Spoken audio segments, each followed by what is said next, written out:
நேர்கள் அனைவருக்கும் ஆண்டவராகிய இயேசு கிறிஸ்து நாமத்தினாலே அன்பின் வாழ்த்துக்கள்.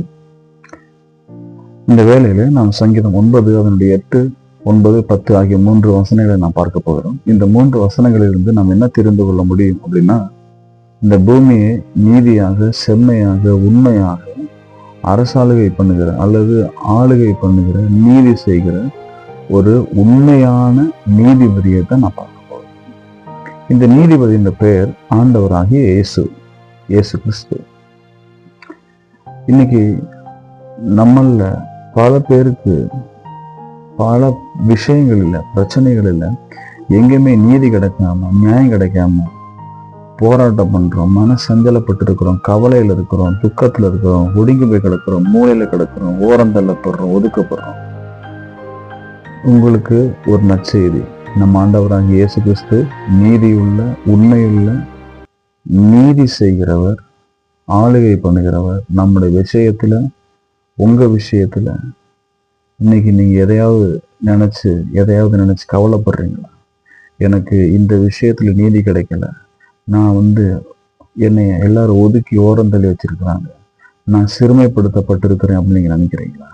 வசனம் சொல்லுது, சிறுமைப்பட்டவனுக்கு கர்த்தர் அடைக்கலமாயிருக்கார். அப்போ அடைக்கலமாயிருக்கிற கர்த்தர், அவருடைய நாமம் இயேசு. அந்த நாமத்து மேல நீங்க நம்பிக்கை வச்சீங்கன்னா, ஏசப்பா அப்படின்னு கூப்பிட்டீங்கன்னா உங்களுக்கு பக்கத்துல நிற்பாரு.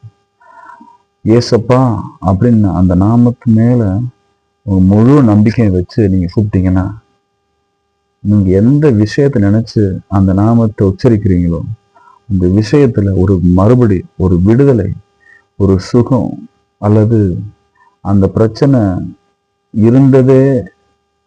இருந்ததுக்கான அடையாளமே இல்லாம போயிடும். ஒருவேளை எதையாவது நீங்க நினைச்சு கவலைப்படுறீங்க, எனக்கு எனக்கு இந்த டாக்குமெண்ட் கிடைக்கலையே, எனக்கு அந்த சர்டிபிகேட் கிடைக்கலையே, எவ்வளவு அலைஞ்சு திரிஞ்சு பார்த்து எத்தனையோ அதிகாரிகளை பார்த்தோம், எனக்கு எதுவுமே நடக்கலையே அப்படின்னு நினைக்கிறீங்களா? கவலைப்படாதீங்க. குழந்தை இல்லை, எனக்கு திருமணம் ஆகல, வயசு போயிட்டே இருக்கு அப்படின்னு நினைக்கிறீங்களா? கவலைப்படாதீங்க. ஆண்டவர் இயேசு இருக்கிறார். அவரை நீங்க இன்னைக்கு கூப்பிடுங்க. இதை கேட்டுக்கொண்டிருக்கிற உங்ககிட்ட தான் நான் பேசிட்டு இருக்கேன். இயேசு என்ற நாமத்தை நீங்க உங்க வாயில உச்சாரணம் பண்ணுங்க, உச்சரியுங்க. அந்த நாமத்தை சொல்லி உங்களுக்கு என்ன பிரச்சனை இருக்கோ அதை கேளுங்க. ஏசப்பா, இந்த பிரச்சனையிலிருந்து எனக்கு ஒரு விமோச்சனம், ஒரு விடுதலை வேணும் கேளுங்க. நிச்சயமா கொடுப்பார். கண்களை மூடுவோம். ஏசப்பா, இந்த வீடியோ பார்த்து கொண்டு இருக்கிற ஒவ்வொருவருக்காக உங்களுடைய சமூகத்தில் வருகிறேன். ஆண்டவரை இயேசு கிறிஸ்து நாமத்திலே விடுதலை கட்டளை எடுக்கிறேன்.